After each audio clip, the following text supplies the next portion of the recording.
الحمد للہ وحدہ لا شریک لہ والصلاة والسلام علی من لا نبی بعدہ ولا ننزل احدا منہم جنتا ولا نارا۔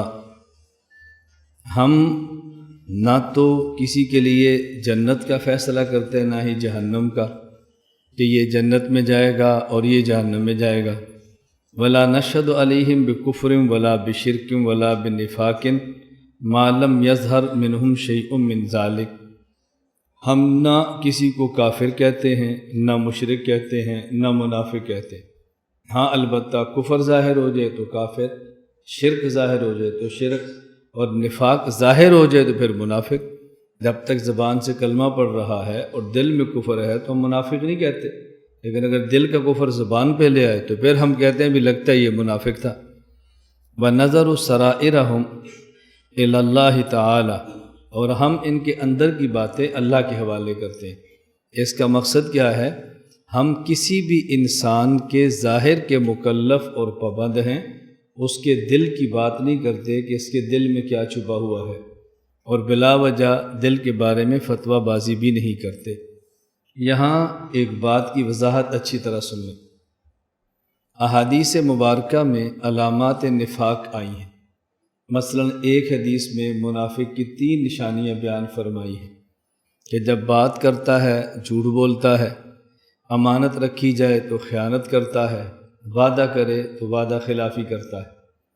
اب یہ جو علامات نفاق بیان کی گئی ہیں، اس کا مطلب یہ ہے کہ ہم غور کریں کہ ان میں سے کوئی علامت ہمارے اندر موجود تو نہیں ہے، اگر ہے تو اس کو ختم کریں۔ یہ حدیث پاک اس لیے نہیں ہے کہ جس میں یہ علامات دیکھیں تو اس پر منافق ہونے کا فتویٰ لگائیں۔ تو یہ علامات نفاق احادیث میں اس لیے بیان کی گئی ہیں کہ ان چیزوں سے بچیں، اس لیے نہیں بیان کی گئی کہ جب کسی میں دیکھیں تو اس کو منافق کہیں۔ ہم اس کا معنی الٹ سمجھ لیتے، یہ چیزیں اپنے اندر سے نہیں نکالتے، کسی میں دیکھ لیں تو اس پر فتویٰ لگا دیتے۔ جب ہم یہ بات سمجھاتے ہیں کہ عمل اخلاص کے ساتھ ہونا چاہیے، اچھی نیت کے ساتھ ہونا چاہیے اور ریا کے ساتھ نہیں ہونا چاہیے، اس کی مثال دے دیتے ہیں کہ بھی اگر آپ نے ایک مدرسے میں کمرہ بنایا ہے تو اس کے اوپر اپنا نام نہ لکھو یا والد کا نام نہ لکھو، برائے اصالِ ثواب فلاں چودھری صاحب، یہ ریا ہے۔ نہیں نام لکھو گے اجر تو تب بھی مل جائے گا، لکھوانے کی ضرورت کیا ہے؟ یہ مسئلہ سمجھایا ہے۔ لیکن اگر کوئی شخص کمرہ بنوا دے اور اوپر اپنے والد کا نام لکھوا دے تو اس کو ریاکار نہ کہے۔ یہ مسائل اس لیے بیان کیے جاتے ہیں کہ ریا سے بچیں، اس لیے نہیں بیان کیے جاتے کہ اگر کوئی بندہ ایسا کر لے تو اسے ریاکار کہہ دیں، اس لیے نہیں ہے۔ کیوں؟ بعض لوگ یہ نام لکھوا دیتے ہیں، کوئی چیز چھپواتے ہیں اور برائے اصالِ ثواب اپنی کمپنی کا، اپنا، والدین کا نام لکھوا دیتے ہیں۔ اس کی وجہ ریا اور شہرت نہیں ہوتی، اس کی وجہ ان کے ذہن میں ایک بات ہوتی ہے کہ کوئی بندہ اس کو دیکھے گا تو ہمارے لیے دعا کر دے گا، کوئی دیکھے گا تو والدین کے لیے دعا کر دے گا، ان کا مقصد یہ ہوتا ہے۔ لیکن ہم نے چونکہ ایک پہلو پڑھا ہوتا ہے تو اس کے مطابق ہم دوسرے پر ریاکار کا فتویٰ ٹھونک دیتے۔ تو فتوے نہ لگائیں بلکہ اپنے آپ کو بدلنے کی کوشش کریں۔ تو علامات نفاق اس لیے نہیں کہ یہ علامات دیکھیں تو کسی پر نفاق کا فتویٰ لگائیں، بلکہ علامات نفاق اس لیے ہیں کہ یہ علامات ہمارے اندر نہیں ہونی چاہیے، اگر ہوں تو اس کو ختم کرنے کی کوشش کریں۔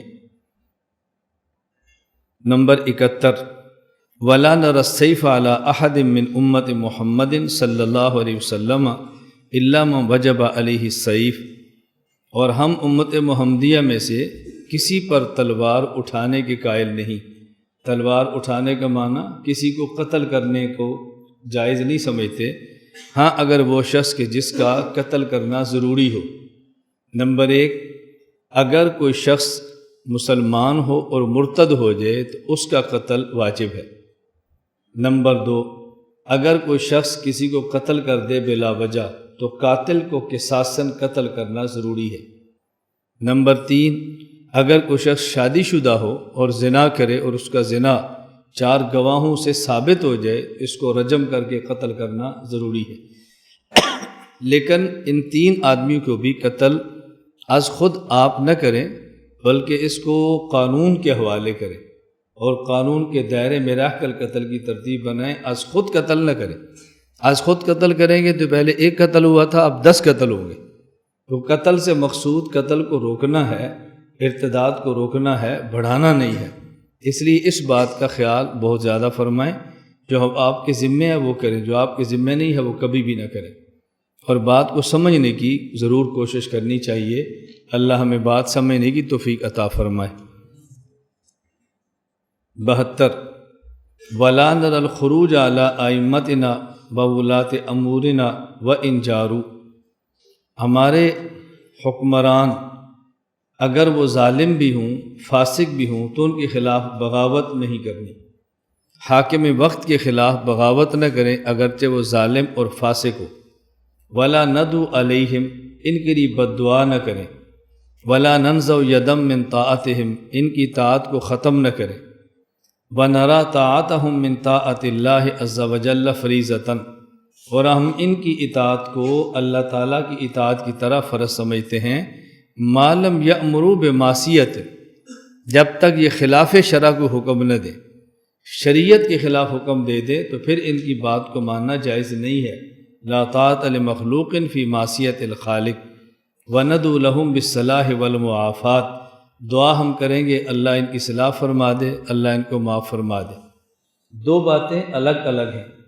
نمبر 1، ایک شخص ظالم ہے، فاسق ہے، لیکن وہ جو حکم دیتا ہے وہ ظلم کا اور فسق کا نہیں دیتا، حکم شریعت کے موافق دیتا ہے، اب اس کی بات کو ماننا ضروری ہے۔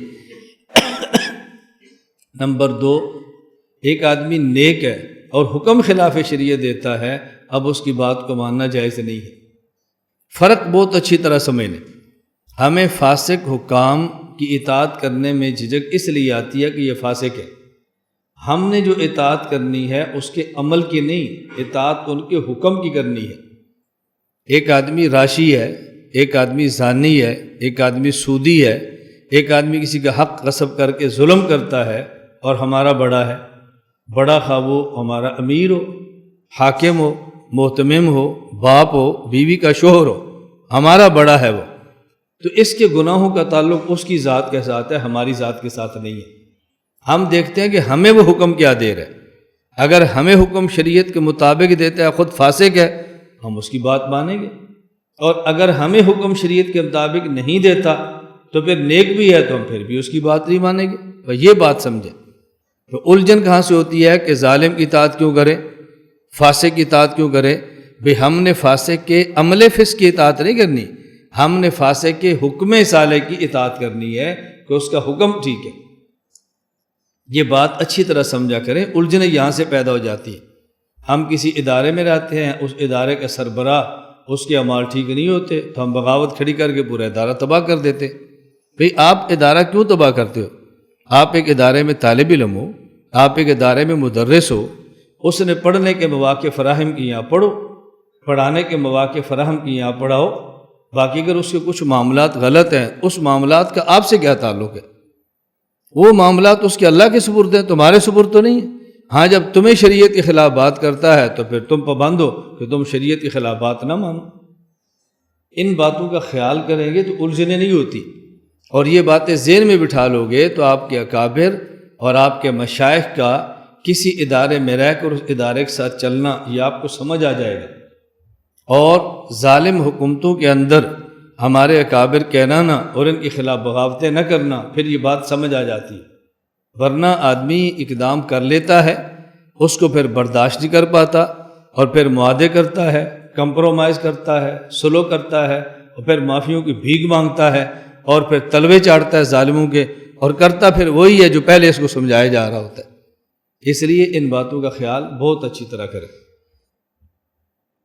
وَنَتَّبِعُ السُّنَّةَ وَالْجَمَاعَةَ وَنَجْتَنِبُ الشُّذُوذَ وَالْخِلَافَ وَالْفُرْقَةَ، ہم سنت مصطفیٰ اس کی اتباع کریں گے، والجماعہ اور جماعت صحابہ ان کی اتباع کریں گے، شذوذ سے بھی بچیں گے، مخالفت سے بھی بچیں گے، فرقہ واریت سے بچیں گے۔ ان 3 چیزوں کا آپ نے سمجھنا کیا ہے۔ ہمارا نام اہل السنت والجماع ہے، اہل السنت والجماعت۔ ایک تو اس پر بات سمجھیں کہ ہمارا نام ہے اہل السنت والجماعت، بعض لوگ اپنا نام رکھتے ہیں اہل السنت وجماعت۔ میری اس وضاحت کے بعد آپ بعض مساجد دیکھو گے تو آپ کو سمجھ آئے گی۔ ہم اہل السنت والجماعت اور بعض رکھتے ہیں اہل السنت وجماعت۔ اہل السنت والجماعت اور اہل السنت وجماعت میں کیا فرق ہے؟ ہمارا کلمہ ہے لا الہ الا اللہ محمد الرسول اللہ صلی اللہ علیہ وسلم۔ اب یہاں لا الہ الا اللہ یا الہ دو بار ہے، الہ بغیر الف لام کے، الا اللہ الہ الف لام کے ساتھ۔ جب پہلا الہ بغیر الف لام کے ہے تو اس سے مراد خاص الہ نہیں ہے، عام الہ ہے، باطل الہ۔ اور الا اللہ اس الہ پر الف لام داخل ہوا تو اللہ بنا، یہ خاص الہ ہے، عام نہیں ہے۔ اسی طرح اہل السنت والجماعت یہ الف لام یہ خاص جماعت ہے، جماعت صحابہ رضی اللہ عنہ، اور وجماعت یہ خاص جماعت نہیں، یہ عام جماعت ہے۔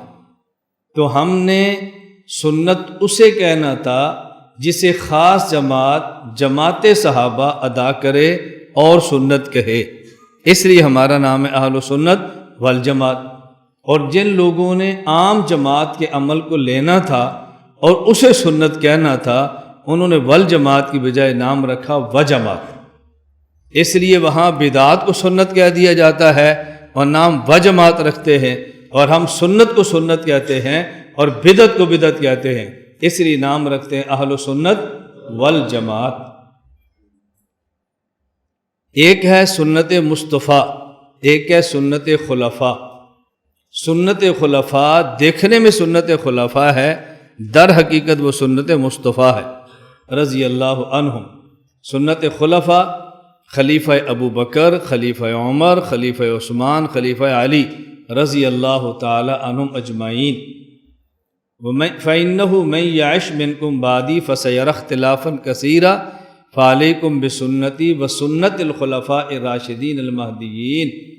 میرے بعد تمہیں اختلاف نظر آئے تو میری سنت اور خلیفہ راشد کی سنت کو اختیار کرنا۔ تمسکوا بہا، سنتی و سنت الخلفاء، یہ دو سنت ہیں تو تمسکوا بہما کہنا چاہیے۔ جب مرجے دو چیزیں ہوں تو پھر تثنیہ ضمیر راجع، یہ تثنیہ کی ہوتی ہے، واحد کی نہیں ہوتی۔ وعضوا علیہما بالنواجذ، تو جب علیہما کہنا چاہیے چونکہ سنتی اور سنت خلفاء ہے، اگر فرمایا وعضوا علیہا بالنواجذ، علیکم بسنتی وسنت الخلفاء الراشدین المہدیین تمسکوا بہا، سنت دو ہیں تو بہما کہنا چاہیے، وعضوا علیہا سنت دو ہیں تو علیہما کہنا چاہیے، لیکن بہا اور علیہا فرمایا یہ سمجھانے کے لیے کہ دیکھنے میں خلیفہ راشد کی سنت الگ ہے لیکن در حقیقت وہ سنت مصطفیٰ ہی ہے صلی اللہ علیہ وسلم۔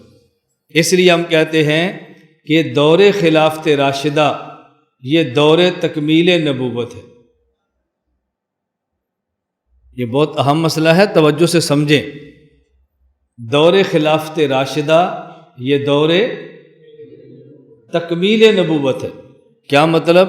یعنی وہ بعض کام جو اللہ کے نبی فرمانا چاہتے تھے اور عمر نے ساتھ نہ دیا، زندگی نے ساتھ نہ دیا، دنیا سے چلے گئے، تو وہ نبوت کی خواہشات اور وہ نبوت کی چاہتیں خلفۂ راشدین نے پوری فرمائی ہیں۔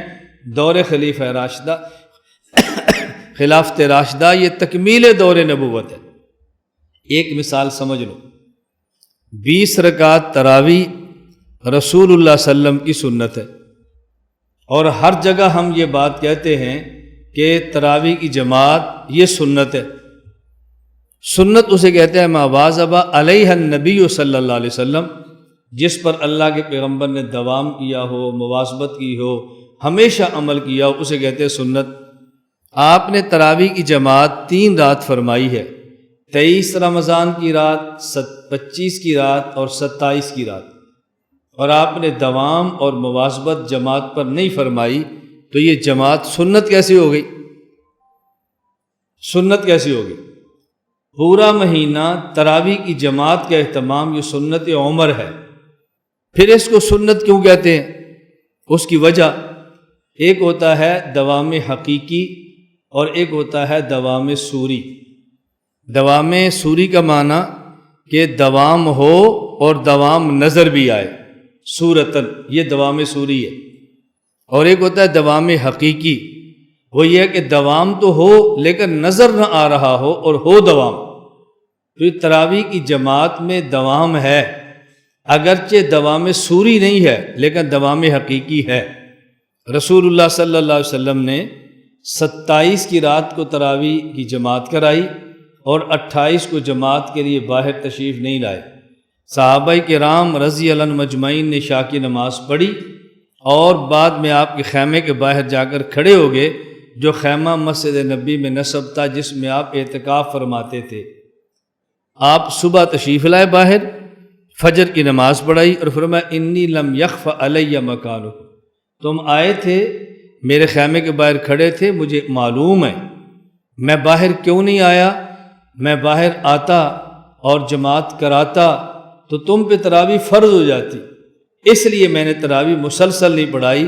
انی خشیت ان یفترض علیکم، یہ مجھے خدشہ تھا۔ اب اس کا معنی ہے کہ حضور پاک صلی اللہ علیہ وسلم تراویح کی جماعت چاہتے تھے، کرائی کیوں نہیں؟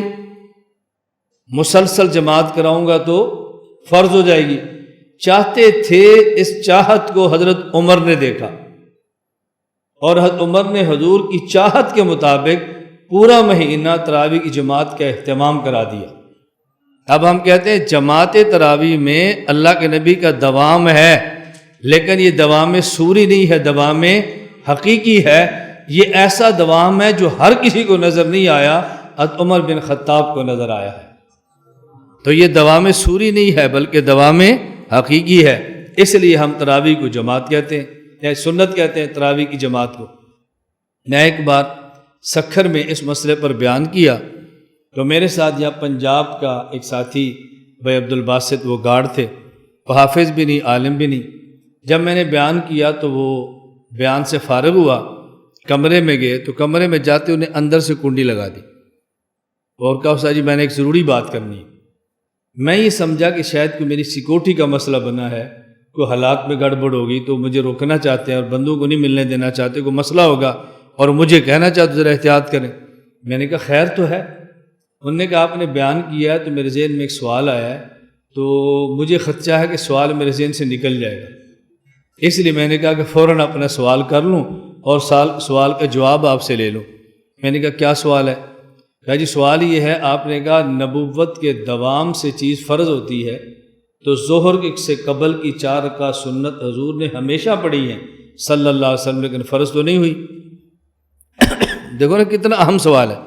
میں نے کہا بات سمجھو، ایک ہوتا ہے کسی نماز کا اہتمام نبوت، ایک ہے اس نماز کی جماعت کا اہتمام نبوت۔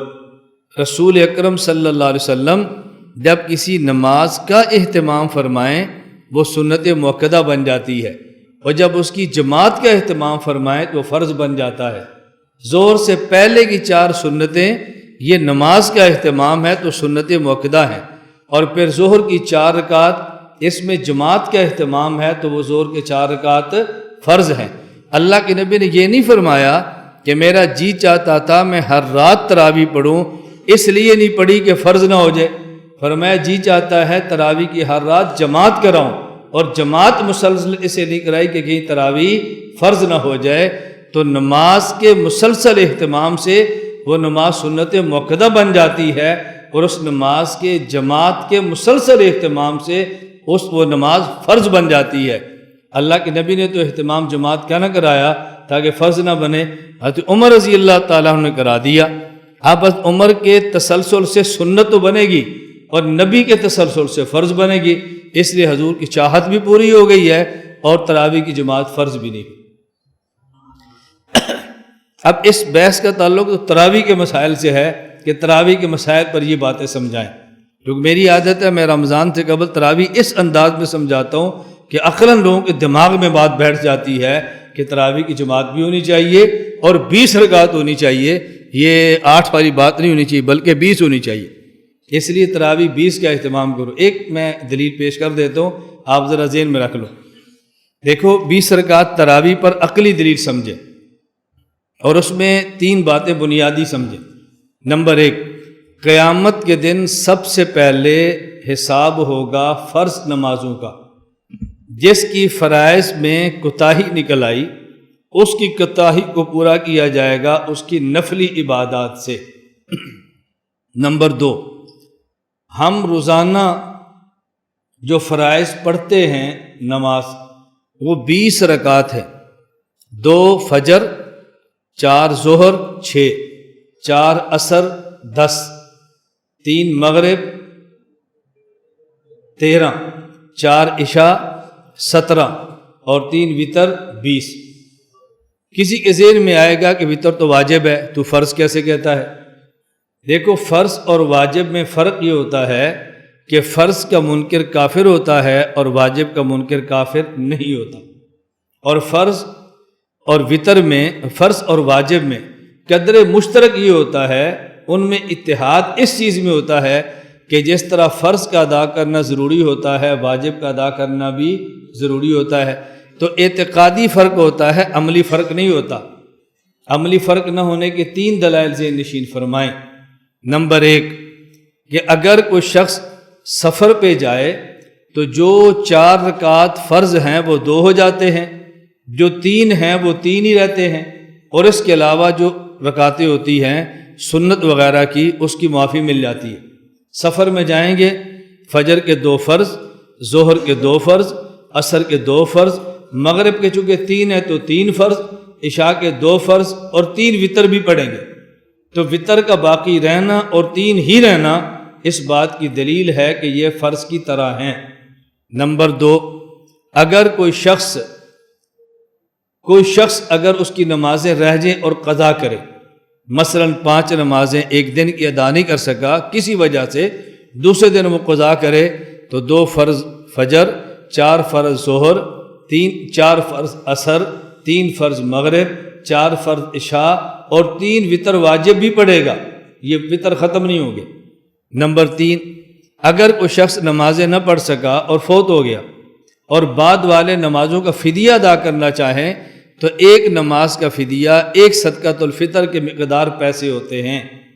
اب اس نے فرض کے فجر کے دینے ہیں، پھر ظہر کے، پھر عصر کے، پھر مغرب کے، پھر عشاء کے فرضوں کے اور عشاء کے وتروں کے، تو فدیے 5 نہیں ہوتے، ایک دن کے 6 ہوتے ہیں۔ تو معلوم ہوا کہ وتر بھی فرض کی طرح ہے۔ اب 2 باتیں ہو گئیں۔ نمبر 1، قیامت کے دن سب سے پہلے فرائض چیک ہوں گے، اس کی کمی ہوگی تو تدارک ہوگا نوافل سے، کمی کو نوافل سے پورا کریں گے۔ نمبر 2، جو ہم فرض پڑھتے ہیں روزانہ اس کی رکعتیں ہیں 20۔ نمبر 3، عقلی بات یہ ہے کہ قیامت کے دن فرائض کی کمی نوافل سے ہو، اور نوافل میں سب سے بہترین نفل وہ ہے جو پڑھنے میں نفل ہو اور اجر میں فرض کی طرح ہو، اور یہ نفل رمضان کا ہے، غیر رمضان کا نہیں ہے۔ رمضان کا فرض 70 فرائض کے برابر ہوتا ہے اجر میں، اور رمضان کا نفل فرض کے برابر ہوتا ہے اجر میں۔ اللہ رب العزت نے رمضان میں اضافی نوافل دیے ہیں تاکہ ان کا اجر فرض کے برابر ہو، اور پورے سال میں جو فرائض میں کمی ہوتی ہے اللہ اس نوافل کے ذریعے اس کو پورا فرما دیں۔ اب جو شخص روزانہ 8 رکعت فرض پڑھتا ہے اس کو رمضان میں اضافی 8 رکعت نوافل چاہیے تاکہ اس کے 8 فرائض کی کمی پوری ہو جائے، اور جو روزانہ 20 رکعت فرض پڑھتا ہے اس کو رمضان میں اضافی 20 نوافل چاہیے تاکہ اس کے فرائض کی کمی پوری ہو جائے۔ ہم اہل سنت والجماعت احناف دیوبند چونکہ روزانہ رمضان میں کے علاوہ 20 رکعت فرض پڑھتے ہیں، اس لیے ہمیں رمضان میں اضافی 20 رکعت نوافل چاہیے جن کو تراویح کہتے ہیں، تاکہ ہمارے 20 رکعت فرائض کی کمی پوری ہو جائے۔ تو ہم نہیں کہتے تم 20 پڑھو، تم 8 پڑھو اگر فرض تمہارے 8 ہیں، اور جو 20 فرض پڑھتے ہیں ان کے نفل اضافی 20 چاہیے۔ اس بنیاد پر رمضان کی تراویح 20 پڑھتے ہیں۔ اب دیکھو عقل سے بھی بات سمجھاؤ تو لوگوں کو بات سمجھ آتی ہے۔ فرق کیا ہے؟ ہم نہ بولیں، گونگے شیطان بن جائیں تو یہ ٹھیک ہے، اور اپنا مسئلہ اپنی مساجد میں اپنوں کو سمجھائیں، اس کا نام ہمارے لوگ فرقہ واریت رکھ دیں گے۔ کس قدر تعجب کی بات ہے یار، جب تراویح 20 پڑھنی ہے تو دلائل 20 کے دیں گے نا۔ یہ کون سی فرقہ واریت ہے؟ یہ کون سا اختلاف ہے؟ یہ کون سا جھگڑا ہے؟ ہمارے ایسے ایک مزاج بنتا چلا جا رہا ہے، اللہ ہم سب کی حفاظت فرمائے۔ ابھی پرسوں میں قصور گیا تو میرا وہاں بیان تھا، اس لیے میں رات بہت تاخیر سے آیا۔ زور کے بعد ایک جگہ کورس کے اندر بیان تھا، مغرب کے بعد پھر ہمارا بیان تھا، میں نے تراویح پر بیان کیا۔ تو اللہ کا شکر ہے ہمارے میزبان نے بڑا کھل کے اظہار کیا۔ انہوں نے کہا جی واقعتاً ہمیں اس بات کی خوشی ہے کہ مولانا نے اپنے مسلک پر اپنے دلائل بڑی وضاحت کے ساتھ پیش فرمائے۔ یہ بات اچھی طرح ذہن نشین فرماؤ، چند ایک لوگ ایسی باتیں کرتے ہیں اور ہم چند ایک کی باتوں سے متاثر ہو کر چند ہزار کو نظر انداز کر دیتے۔ آپ کے ساتھ چلنے والا، مسجد میں آنے والا 1000 نمازی ہے، آپ نے 20 رکعت تراویح پر دلائل دیے، ایک بندہ کہے گا یہ تو فرقہ واریت ہے، یہ تو فلاں فرقے کے خلاف بات ہوئی ہے، اور ہمارا موڈ آف ہو جاتا ہے۔ مولانا صاحب بڑے شوق سے آپ کو بلایا تھا، لیکن افسوس کہ ایک بندے نے کہہ دیا ہے مولانا صاحب نے بیان ٹھیک نہیں کیا، افسوس افسوس۔ اور جو 999 کہہ رہا ہے ٹھیک ہے وہ ہضم ہو گئے، اور ایک جس نے شرارت کی ہے وہ آپ کو سمجھ آ رہا ہے، افسوس مولانا صاحب افسوس۔ افسوس اس پر نہیں ہے، افسوس تمہارے اوپر ہے، دیکھو اس نے تو اپنا کام کر دیا نا، اس نے اپنا کام کر دیا۔ اتنی بات کہنا کافی ہے۔ ہم تو سمجھ کر آئے تھے کہ بیان جو ہے نا وہ غیر فرقہ وارانہ ہوگا، لیکن آپ کی مسجد میں فرقہ وارانہ بیان ہوتے۔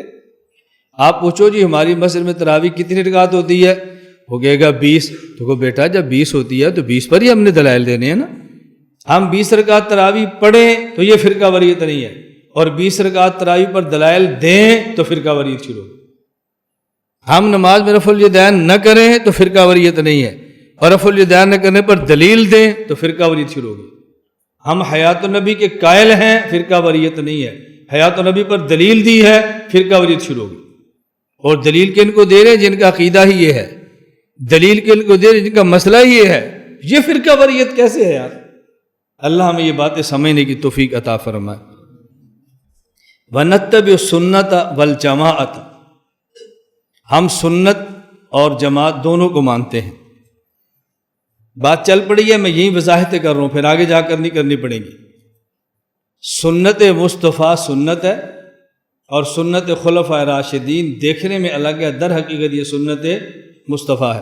یہ بات یاد رکھنا، خلیفہ راشد کا ایسا اجتہاد جس سے صحابہ کرام کو اتفاق نہ ہو، اس کے خلاف ان کا اپنا اجتہاد موجود ہو، یہ خلیفہ راشد کا اجتہاد ہوتا ہے، سنت نہیں ہوتی۔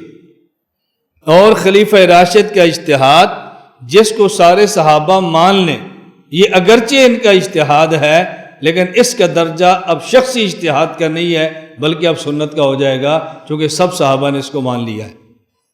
یہ آپ کا ذہن بن گیا نا، اب کبھی الجھن نہیں ہوگی۔ حضرت عمر کے فیصلے خلاف عبداللہ بن عمر بولے تھے، حضرت عمر کے فیصلے خلاف فلاں عورت بولی تھی، اگر ان کے فیصلے ماننے ضروری تھے تو عورت نے کیوں نہیں مانا؟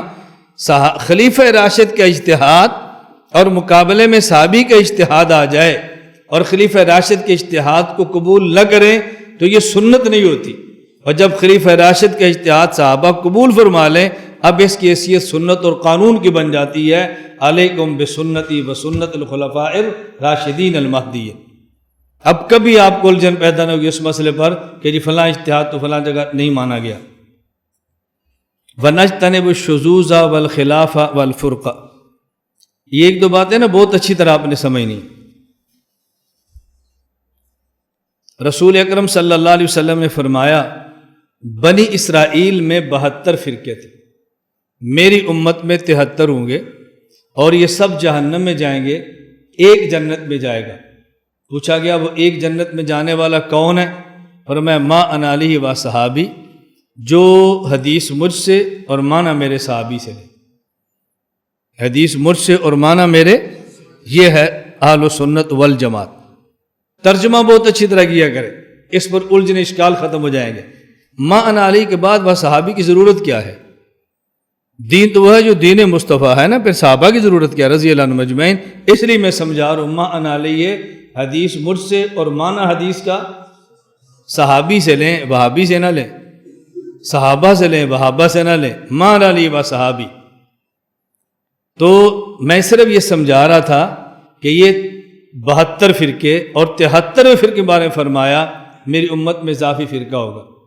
ایک بات تو یہ سمجھیں کہ 73واں فرقہ اس امت میں کیوں بنا؟ کیوں بنا 73واں؟ اس کی وجہ کیا ہے؟ جب اللہ کوئی نعمت دیتے ہیں تو اس نعمت کے دشمن بھی پیدا ہوتے ہیں۔ وَكَذَلِكَ جَعَلْنَا لِكُلِّ نَبِيٍّ عَدُوًّا، جب نبی ہے تو پھر دشمن نبی کے ہے، اور جب نبی دنیا میں نہ ہو تو پھر کام ہوتا ہے مجتہد کا۔ میں یہ بات پہلے سمجھا چکا ہوں، پہلے نبی تھا، مجتہد نہیں تھے۔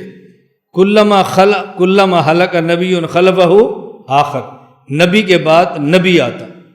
اب نبوت کا دروازہ بند ہے، اب نبوت پر کام مجتہد کرے گا۔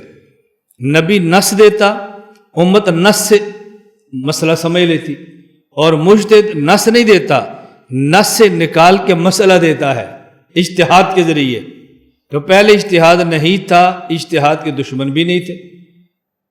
تفسیر لکل شیء کے تحت علامہ قرطبی نے الجامع لاحکام القرآن میں لکھا ہے، تفسیر لکل شیء ای لجمیع ما امر به من الاحکام ولم یکن عندهم اجتہاد قط انما خص بذلک امت محمد صلی اللہ علیہ وسلم۔ پہلی امتوں میں اجتہاد نہیں تھا، اجتہاد کا دشمن فرقہ بھی نہیں تھا۔ اس امت کو اجتہاد کی نعمت ملی ہے تو اجتہاد کا دشمن ایک نیا فرقہ بھی آیا ہے۔ تو جب پہلے اجتہاد نہیں تھا تو اجتہاد کا دشمن بھی نہیں تھا، اجتہاد کی نعمت آ گئی تو دشمن بھی آ گئی، تو 73واں فرقہ تو آ گیا نا، نعمت جو آ گئی۔ یہ 73واں فرقہ کون سا ہے؟ وَأَنَّ هَذَا صِرَاطِي مُسْتَقِيمًا فَاتَّبِعُوهُ۔ اس آیت کے تحت علامہ قرطبی الجامع الاحکام القرآن میں لکھتے ہیں، قال بعض العارفین هذه الفرقة التي زادت في فرق امت محمد صلی اللہ علیہ وسلم، یہ اضافی فرقہ جو امت محمد کے اندر آیا ہے، الذین هم یعادون العلماء ویبغضون الفقہاء، علماء سے عداوت اور فقہاء سے بغض رکھنے والا یہ امت کا اضافی 73واں فرقہ ہے۔ تو اضافی فرقہ کیوں بنا؟ اضافی نعمت ملی۔ اور 73واں فرقہ کون سا ہے؟ جو فقہاء سے بغض رکھتا ہے۔ اب میں آپ سے قسم خدا کی دے کر پوچھتا ہوں کہ تم یہ بات سمجھاؤ، یہ بات میں نے کی ہے یا علامہ قرطبی نے کی ہے؟ میرے کھاتے میں کیوں ڈالتے ہو کہ یہ کہتا ہے؟ میرا جرم صرف یہ ہے کہ جو اکابر نے لکھا ہے میں نے امت کو سمجھا دیے۔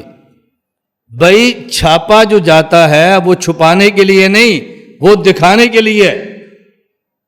اگر چھپانا ہے تو چھاپنے کی کیا ضرورت ہے؟ اگر یہ باتیں امت کو نہیں بتانی تو نسخے غیر مطبوعہ رہنے دو، پھیلانے کی کیا ضرورت ہے؟ میں اس لیے بارہا یہ بات کہتا ہوں، کوئی بات میں اپنے اکابر کے خلاف نہیں کہتا، اکابر ہی کی بات نقل کرتا ہوں، چونکہ باتیں سمجھ آ رہی ہیں، امت سے رخ پہ چل پڑی ہے، غلطیاں ختم ہونا شروع ہو گئی ہیں، اب اس پر تکلیف تو ہوگی نا۔ جن کو تکلیف ہے انہیں پروپیگنڈا بھی کرنا ہے۔ نہیں ویسے تو آپ کا مسئلہ ٹھیک ہے، ایسا مسئلہ نہیں ہے، لیکن یہ جو بعض لوگ ہیں نا، بس ہمیں ان کی وجہ سے تکلیف ہے۔ تکلیف تمہیں ہونی چاہیے، یہ کون سی عجیب سی بات ہے؟ ہونی چاہیے، یہ کوئی انوکھی بات ہے؟ ہونی چاہیے۔ مشرکین تک حضور پاک سے کیا کہتے؟ ہمیں آپ کی ذات سے تو کوئی اختلاف نہیں ہے، بہت نیک ہیں، بہت شریف ہیں، بہت امین ہیں، بہت صادق ہیں، ہم اپنی بیٹی دینے کے لیے تیار ہیں، پیسے دینے کے لیے تیار ہیں، آپ کو اپنا امیر ماننے کے لیے تیار ہیں، بس ہمیں جو تکلیف ہوتی ہے نا، یہ جو آپ فرماتے ہیں نا یہ ٹھیک نہیں، یہ ٹھیک نہیں، یہ ٹھیک نہیں، بس یہ کہنا چھوڑ دیں، آپ بیٹی لے لیں، رشتہ لے لیں، پیسے لے لیں، حکومت لے لیں، بس ہمیں یہی مسئلہ ہے۔ اور آج یہی اگر کسی عالم سے لوگ کہہ دیں، اس کا معنی طرز نبوت پہ چل رہا ہے، اس کا معنی کہ طرز نبوت پہ چل رہا ہے، بس اور الجھنے نہیں ہے۔ اللہ ہمیں یہ باتیں سمجھنے کی توفیق دے۔ وَنَجْتَنِبُ الشُّذُوذَ وَالْخِلَافَ وَالْفُرْقَةَ، یہ تین لفظ اچھی طرح سمجھیں امام طحاوی کے۔ شذوذ کا معنی کیا ہے؟ ایک مسئلہ پر اہل حق کے 99 افراد ہیں، اس مسئلہ میں اہل حق کا ایک فرد اختلاف کرتا ہے، یہ 99 سواد اعظم ہیں اور یہ ایک شاذ ہے۔ ہم اس ایک شاذ کو باطل نہیں کہہ رہے، اس ایک شاذ کو جہنمی نہیں کہہ رہے، اس ایک شاذ کو غلط نہیں کہہ رہے۔ یہ دلیل کی بنیاد پر اہل حق ہے اور اہل حق سے ایک مسئلے پر اختلاف کر رہا ہے۔ ہم اس کو گمراہ نہیں کہیں گے، لیکن اتباع اس ایک کی نہیں بلکہ 99 کی کریں گے، کیونکہ 99 سواد اعظم ہے اور ایک شاذ ہے، اور ہمیں ہمارے نبی نے فرمایا اتبعوا السواد الاعظم۔ یہ ہے تنب الشذوذ۔ یہ کیا ہے؟ بات سمجھ آ رہی؟ 100 اہل حق ہے، ان میں سے 99 اہل حق کی ایک رائے ہے اور ایک اہل حق کی ایک رائے ہے۔ ہم اس ایک اہل حق کو ادب بھی دیں گے، احترام بھی دیں گے، عزت بھی دیں گے، لیکن 99 کو چھوڑ کے اس کے ساتھ نہیں چلیں گے۔ 99 سواد اعظم ہے اور ایک شاذ ہے۔ وَنَجْتَنِبُ الشُّذُوذ، ہم شذوذ سے احتیاط کرتے۔ یہ بات میں کیوں سمجھا رہا ہوں؟ اچھی طرح سمجھو۔ ہمارے ہاں ایک اصلاح کے نام پر فتنہ پیدا ہو رہا ہے۔ وہ کیا ہوتا ہے کہ بعض لوگ ایک بات پیش کرتے ہیں اور وہ پیش جمہور کے خلاف ہوتی ہے، اور سہارا لینے کے لیے کہتے ہیں کہ یہ جو میں نے بات کی ہے یہ فلاں کی رائے ہے، وہ بھی تو ہمارے تھے، یہ تو فلاں کی رائے، وہ تو ہمارے تھے، ہم نے کو فلاں بھی ہمارے تھے، اور اس کے مقابلے میں فلاں فلاں فلاں فلاں فلاں وہ بھی تو ہمارے تھے نا۔ آپ نے اتنے چھوڑ کر جو ایک کی رائے لی ہے، اس کی آپ کو کیا ضرورت پیش آ گئی ہے؟ یہ ہے نجتنب الشذوذ۔ والخلاف، والخلاف کا معنی ایک مسئلے پر 100 اہل حق ہیں، ان کی بات نہ مانیں اور ان کے مقابلے پر ایک نئی رائے دے دیں۔ یہ جو 100% 100 اہل حق جو ایک مسئلے پر کھڑے ہیں، ان کے مقابلے میں جو رائے آئے گی ہم اس کو خلاف کہیں گے، ہم اس کی اتباع بھی نہیں کرتے، اہل حق کی رائے پر چلتے ہیں۔ والفرقہ، یہ ہے فرقہ واریت۔ اس کا مطلب کیا ہے کہ ہمارا مسلک ہی بدل جائے۔ ما انا علیہ و صحابی ایک یہ فرقہ ہے، ما انا علیہ اصحابی کو چھوڑ دیں ایک یہ فرقہ ہے۔ ہم فرقہ واریت کے قائل نہیں ہیں۔ قرآن مانتے ہیں، حدیث نہیں مانتے، الفرقہ۔ قرآن حدیث مانتے ہیں، صحابہ کو نہیں مانتے، الفرقہ۔ قرآن صحابہ حدیث کو صحابہ کو مانتے ہیں لیکن فقہا کو نہیں مانتے، الفرقہ۔ ہم فرقہ واریت کے بھی قائل نہیں ہیں، قرآن کریم کو بھی مانتے ہیں، اللہ کے نبی کو بھی مانتے ہیں، صحابہ کرام کو بھی مانتے ہیں، فقہا اور مجتہدین کو بھی مانتے ہیں۔ ہم فرقہ واریت پہ پڑھ کے ایک نیا فرقہ نہیں بناتے، بلکہ جو تسلسل سے ایک فرقہ چلا آ رہا ہے ہم خود کو اسی کے ساتھ رکھتے ہیں۔ میں کہہ رہا ہوں جس پر ہمارے یہ بھی ایک فرقہ ہے، ہمیشہ یاد رکھو، فرقہ کے لفظ سے مت بدکو، فرقہ کے لفظ سے مت دوڑو، یہ بات ذہن نشین کر لو۔ اللہ کے نبی نے فرمایا ان بنی اسرائیل تفرقت علی سنتین و سبعین ملہ، بنی اسرائیل کے 72 فرقے تھے، وتفترق امتی علی ثلاث و سبعین ملہ، میری امت کے 73 فرقے ہوں گے، 73 کلہم فی النار الا واحدہ، قیل من ہے یا رسول اللہ، قیل اللہ فرماتے ہیں یہ ایک جو الگ ہے، 72 پہلے تھے، 73 میں کا اضافہ ہو گیا۔ اللہ کے نبی یہ حق والا کون ہے؟ حق والے لوگ کون ہیں؟ فرمایا ما انا علی و صحابی۔ اب ما انا علی و صحابی کو بھی حضور فرقہ شمار کر رہے ہیں یا فرقہ شمار نہیں کر رہے؟ بھائی ٹوٹل فرقے کتنے ہیں جی؟ کلہم فی النار، 72 جہنمی ہے، ایک جنتی ہے۔ وہ ایک جنتی کون سا ہے؟ یہ بھی فرقہ ہے نا؟ تو فرقہ ہونا یہ غلط نہیں ہے، فرقہ ضالہ ہونا غلط ہے۔ فرقہ ہونا غلط نہیں ہے، فرقہ باطلہ ہونا غلط ہے۔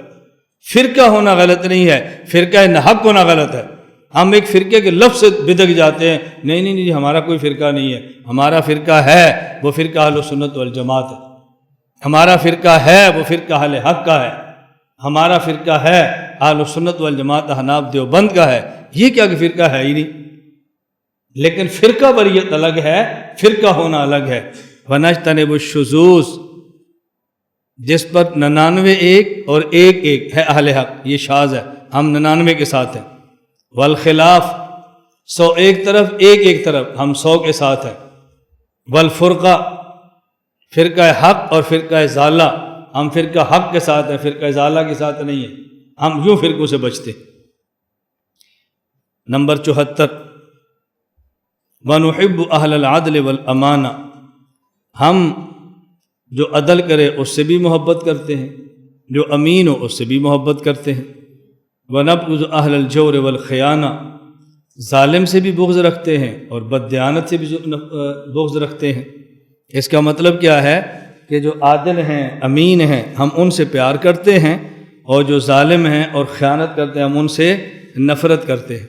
خیانت عام ہوتی ہے، خیانت عقیدے میں ہو، خیانت علم میں ہو، خیانت مسائل میں ہو، خیانت مال میں ہو، خیانت ہی ہوتی ہے۔ اور یہ یاد رکھنا، عقیدے کی خیانت دنیا کی خیانت سے بدتر ہے، علمی خیانت عملی خیانت سے غلیظ ہے، اور شریعت میں خیانت کرنا یہ دنیا میں خیانت کرنے سے بدتر ہے۔ اللہ کا شکر ادا کریں، اللہ نے آپ کو اہل حق کے ساتھ جوڑا ہے، دینداروں کے ساتھ رکھا ہے، اس نعمت کی قدر کریں۔ دنیا بہت تھوڑی ہے، اس نے ختم ہو جانا ہے، مسئلہ ہمیشہ حق بیان کرنا سیکھیں۔ وَنَقُول، نمبر 75، وَنَقُول اللہ عالم فی مشتبہ علینا علمہ، اللہ ہی جانتے ہیں متشابہات کے علم، جو ہم پر مشتبہ ہیں، محکمات نہیں ہیں، جن کا علم ہم پر مشتبہ ہے ہم اس کو اللہ کے حوالے کرتے ہیں، اللہ ہی بہتر جانتے ہیں، اور ہم مشتبہات کے اندر پڑھ کر بحث کر کے اپنے علم کو تباہ نہیں کرتے۔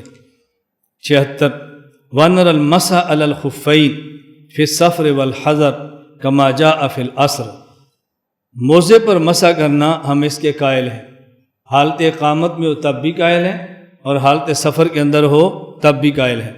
حضرت امام اعظم ابو حنیفہ رحمۃ اللہ علیہ فرمایا کرتے تھے کہ یہ علامات اہل السنت والجماعت میں سے ہے ان تحب الختانین، کہ رسول اکرم صلی اللہ علیہ وسلم کے جو داماد ہیں آپ ان سے محبت کریں، حضرت عثمان سے بھی کریں، حضرت علی اور مرتضیٰ سے بھی کریں، حضرت ابو العاص سے بھی کریں، چونکہ عام طور پہ جھگڑا حضرت عثمان اور علی کے بارے میں کیا جاتا ہے کہ لوگ حضرت علی کو مانتے ہیں، عثمان کا انکار کرتے ہیں، اس لیے ختانین 2 کی بات کی ہے کہ آپ دونوں کے ساتھ پیار کریں، ایک کو لے کر ایک کا نہ چھوڑیں، بلکہ آپ کے داماد تو 3 تھے، ابو العاص رضی اللہ تعالیٰ عنہ حضرت زینب کے شوہر بھی تھے۔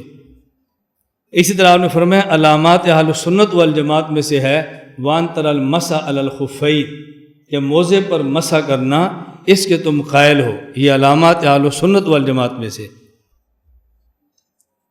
77، والحج والجہاد فرضان ماضیان ما اولی الامر من المسلمین برہم وفاجرہم الی قیام الساعہ لا یبطلہما شیء ولا ینقضہما، حج بھی فرض ہے، جہاد بھی فرض ہے، اور دونوں قیامت تک فرض رہیں گے۔ بادشاہ فاسق ہو تب بھی فرض رہیں گے، اور بادشاہ صالح اور نیک ہو تب بھی فرض رہیں گے۔ لا یبطلہما شیء، اگر دنیا میں سارے لوگ نیک ہو جائیں ان کی فرضیت پھر بھی ختم نہیں ہوگی، دنیا میں سارے فاسق ہو جائیں ان کی فرضیت پھر بھی ختم نہیں ہوگی۔ یہاں 2 باتیں بہت اچھی طرح سمجھ لیں۔ ایک بات کہ نماز، روزہ، زکوٰۃ اور حج یہ بنیادی ارکان ایسے ہیں 4 کہ جس کے بارے میں عام طور پر لوگ تعویل سے کام نہیں لیتے، بلکہ ان 4 کو ایسے مانتے ہیں جیسے ماننا چاہیے۔ یہاں یہ بحث نہیں کرتے کہ لغوی معنی یہ ہے اور شرعی معنی یہ ہے، ایک ہی معنی لیتے ہیں جو کہ شرعی ہے، لیکن ایک جہاد ایسا رکن ہے اور ایسا شریعت کا بنیادی عمل ہے کہ جس کے بارے میں لوگ تعویلات سے کام لیتے ہیں، اس کا لغوی معنی یہ ہے اور شرعی معنی یہ ہے۔ یہ صرف جہاد کے ساتھ ظلم ہوتا ہے کہ جہاد جوہد سے ہے، جوہد کا معنی مشقت ہے، لہذا جس عمل کے اندر مشقت ہوگی وہ جہاد ہی ہوگا۔ تو یہ آپ نماز کے بارے میں کیوں نہیں کہتے؟ یہ بات حج کے بارے میں کیوں نہیں کہتے کہ حج کا معنی القصد و ارادہ، تو جب بھی کسی چیز کا ارادہ کریں گے وہ حج ہوگا، اس کے لیے 5 لاکھ روپیہ خرچ کر کے مکہ جانے کی ضرورت نہیں ہے۔ کسی نیک کام کا ارادہ کر لو تو حاجی صاحب بن جاؤ گے۔ الصوم الامساک، تھوڑی دیر رک جانا، اسی کا نام روزہ ہے۔ لہذا جب بھی آدمی کسی گناہ کے کام سے رک جائے وہ صائم میں شمار ہوتا ہے۔ تو جون اور جولائی کے گرمی کے روزوں میں صبح سے شام تک کھانا پینا اور محبت بری بیوی سے رکنے کی کیا ضرورت ہے؟ نئی نئی شادی ہوئی ہے، گرمی ہے، اے سی لگا ہوا ہے، موسم بہترین ہے، اور کیوں رکتے ہو؟ بس لوگ بھی روزہ پھر بھی ہو جائے گا، اپنا شوق بھی پورا کرو اور روزوں کے ثواب بھی کما لو۔ کوئی بھی نہیں کہتا، ہر بندہ کہتے ہیں روزے کا خاص معنی ہے۔ اذان ہمارے گاؤں میں اعلان ہوتا ہے، بہترین تازے ٹماٹر آئے ہیں 25 روپے کلو۔ اس بندے کو تو اب اذان کی ضرورت نہیں ہے، کیوں؟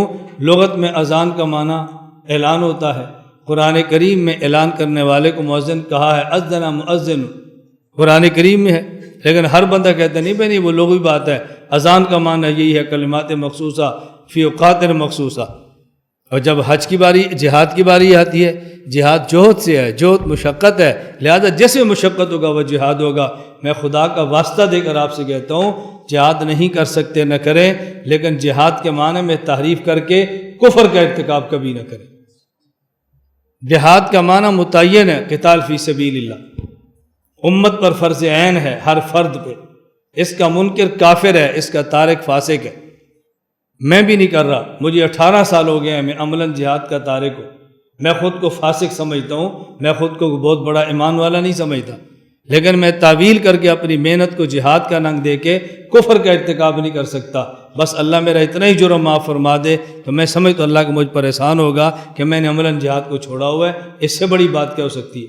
میں خود کو نالائق کہتا ہوں، فاسق کہتا ہوں، مجرم کہتا ہوں، گناہ گار کہتا ہوں، اور اللہ سے اس گناہ کی معافی سب کے سامنے معاف رہا ہوں۔ باقی میں کیوں نہیں کرتا؟ کہ میرا عذر ہوگا، میرا عذر یہ میرے اللہ کا معاملہ ہے، اللہ میرے عذر کو قبول فرما کر معاف فرما دے تو اللہ کا احسان ہوگا، لیکن میں معنی میں تبدیلی نہیں کر سکتا۔ میں ایک جگہ پر گیا تو مجھے ایک صاحب سے فرمان لگے، ماشاءاللہ مولانا یہ جو آپ کام کرتے ہیں بہت بڑا جہاد ہے۔ میں نے کہا میں اس کو جہاد ماننے کے لیے تیار نہیں، بہت اور بڑا یہ کیسے مان سکتا ہوں؟ جیسے میں نے سنایا نا واقعہ، ایک ساتھی نے مجھے وہاں کہا دبئی میں کہ ذاکر نائک ماشاءاللہ بہت بڑا عالم ہے۔ میں نے کہا بہت بڑا تو بات کی بات ہے، میں تو عالم اس کو سے نہیں سمجھتا، تم بہت اور بڑا کہتے ہو، یہ عالم نہیں ہے۔ میں نے کہا اس نے کس مدرسے میں پڑھا ہے؟ اس کے لیے پڑھنا ضروری ہے۔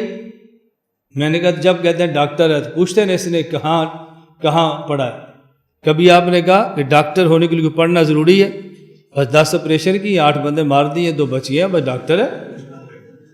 کیا ہوا اسے؟ ٹھیک ہے 8 مرے تھے، تجربہ تھا، اب نہیں مرتے، اب تو ماشاءاللہ ٹھیک آپریشن کرتے، یہ ڈاکٹر بن جائے گا۔ یہ انجینئر ہے، کہاں پڑھا ہے؟ اس کے لیے پڑھنے کی ضرورت ہے؟ بہت اچھا انجینئر ہے، ہمارے گاؤں میں نلکے لگاتا ہے، بورنگ کرتا ہے، انجینئر ہے بہت اچھا، کوئی انجینئر ماننے کے لیے تیار نہیں ہے۔ تو میں نے کہا جب میں نے آپ سے پوچھا بہت بڑا عالم ہے، یہ عالم پڑھا کہاں پر ہے؟ تو آپ کہتے ہیں کہ عالم کے لیے پڑھنا ضروری ہے، انجینئر بننے کے لیے پڑھنا ضروری ہے، ڈاکٹر بننے کے لیے پڑھنا ضروری ہے، ایک عالم ہونا ایسا ہے کہ جس کے لیے پڑھنے کی کوئی ضرورت نہیں ہے۔ کیا تم نے فرق کر رکھا ہے؟ میں نے کہا جی بہت بڑا تو دور کی بات، میں تو خود کو مجاہد ماننے کے لیے تیار ہوں۔ میں نے اس لیے کہا ایک اس وضاحت کو ذہن نشین فرما لیں، بھی جہاد کے لیے ماں کی اجازت شرط ہے۔ اللہ کے نبی کے پاس یمن سے صحابی آئے، فرمایا کہ آپ کے والدین زندہ ہیں؟ کہ جی ہاں، فجاہد فیہما، دیکھو حضور نے والدین کی خدمت کو جہاد قرار دیا۔ میں نے کہا پھر یہ بھی کہا کرو کہ بیوی کی خدمت کرنا ہی بہت بڑا جہاد ہے، بیوی کے پاؤں دباؤ، ٹانگیں دباؤ، بیمار پرسی کرو۔ کیوں؟ حضرت عثمان غنی بدر کی جنگ میں شریک ہونا چاہتے تھے، فرمایا تمہاری بیوی رقیہ بیمار ہے، ان کی خدمت کرو، یہی جہاد ہے۔ حضرت عثمان بدری صحابی ہیں، حالانکہ بیوی کی خدمت کی وجہ سے نہیں گئے، بدر کے مال میں سے غنیمت ان کو ملی ہے، حالانکہ بیوی کی خدمت کی وجہ سے نہیں گئے۔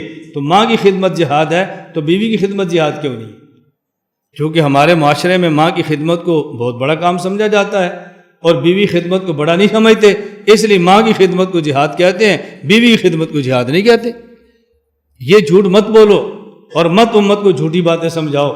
اللہ کا شکر ہے ہر دور میں اللہ کچھ افراد ایسے پیدا فرماتے ہیں جو جھوٹ اور سچ کو دلائل سے الگ کر دیتے ہیں، بدنامیاں مول لیتے ہیں لیکن جھوٹ اور سچ کو الگ کرتے ہیں۔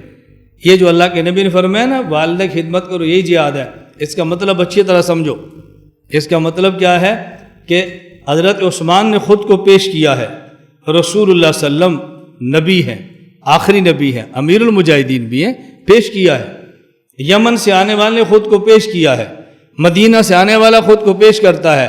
امیر صاحب فرما رہے نہیں، تم نے پیش کیا تم قبول ہو گئے، تم ماں کی خدمت کرو، تم نے پیش کیا قبول ہو گئے، تم گھر کا خیال رکھو، تم نے قبول کیا پیش ہو گئے، تم مدینہ میں ٹھہر کے مسلمانوں کی امور سنبھالو۔ اس کا معنی یہ ہوتا ہے پیغمبر کی زندگی کو دے کر خود اپنی تشکیلیں کرنا یہ جہاد نہیں ہے، خود کو پیش کر دو۔ پھر امیر صاحب فرمائے لیٹرین صاف کرو، جو خط اول پہ لڑنے کا اجر ہے وہ لیٹرین صاف کرنے کا بھی اجر ہے۔ کیوں؟ آپ نے خود کو لیٹرین کے لیے تیار نہیں کیا، امیر صاحب نے فرمایا۔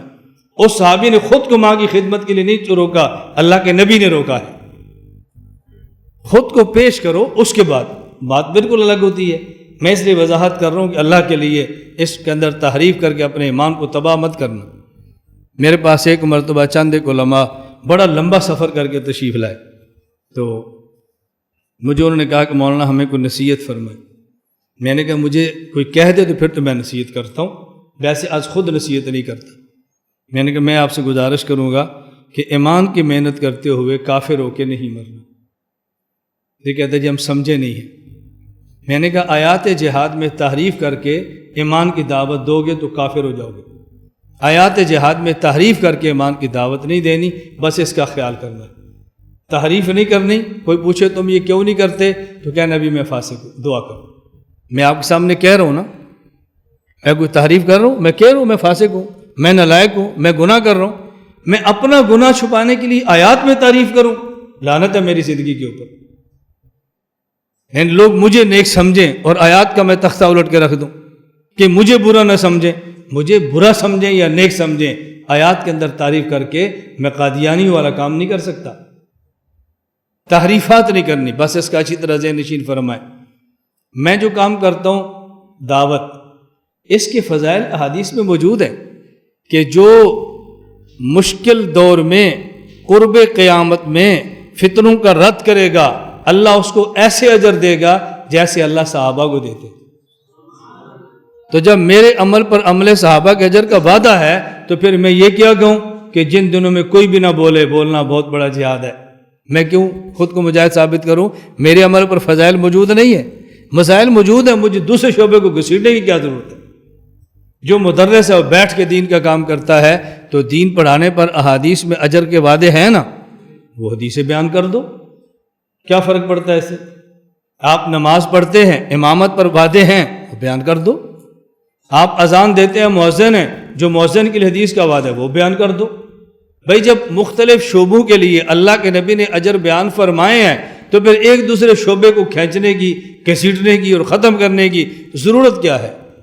اور یہ میری بات کان کھول کے سن لو، میں بڑے درد کے ساتھ یہ بات کہہ رہا ہوں۔ بہت بڑا عمل ہو اور نیت فاسد یا چھوٹی ہو، وہ عمل بہت چھوٹا ہو جاتا ہے۔ بہت چھوٹا عمل ہو اور نیت بہت اچھی ہو، اللہ چھوٹے عمل کو بہت بڑا فرما دیتا ہے۔ عالم بھی جہنم میں، سخی بھی جہنم میں، اور اللہ کے راستے میں لڑ کے شہید ہونے والا بھی جہنم میں، کیوں نیت ٹھیک نہیں تھی نا۔ تو بڑا اور چھوٹا ہونا اس کا تعلق نیت کے ساتھ ہوتا ہے۔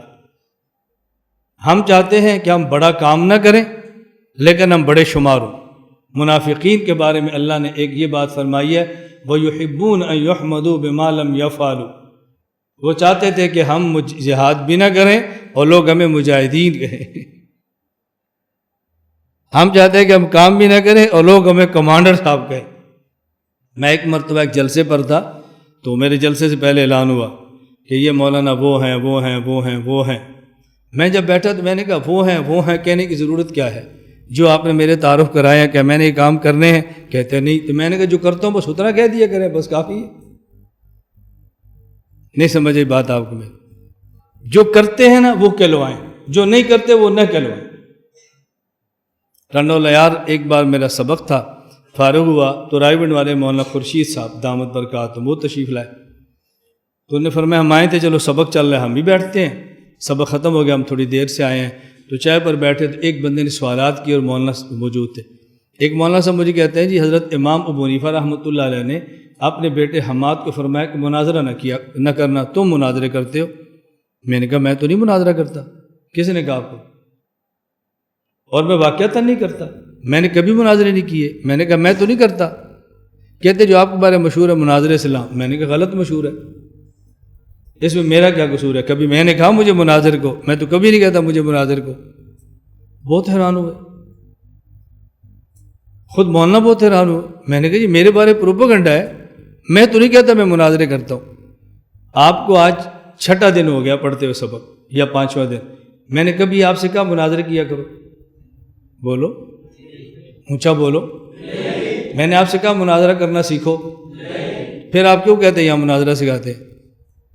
نہ میں آپ سے کہہ رہا ہوں مناظرہ کرنا سیکھو، نہ میں آپ سے کہہ رہا ہوں مناظرہ کرو. پھر بھی ہمارے بارے مشہور ہے وہاں نہیں جانا، وہاں نہیں جانا. کیوں؟ مناظرہ سکھاتے ہیں. بھئی ہم سکھاتے نہیں ہیں، سکھا بھی لے تو جرم نہیں ہے، لیکن ہم تو سکھا نہیں رہے آپ کو اور کہہ بھی نہیں رہے مناظرے کرو. دیکھو نا بات کتنی غلط مشہور ہو جاتی ہے. میں خیر خلاصہ عرض کرتا ہوں، بس جو کام کرتے ہیں ہم ایک ہی بات کہتے ہیں، عقیدہ سمجھو، محفوظ کرو اور سمجھاؤ.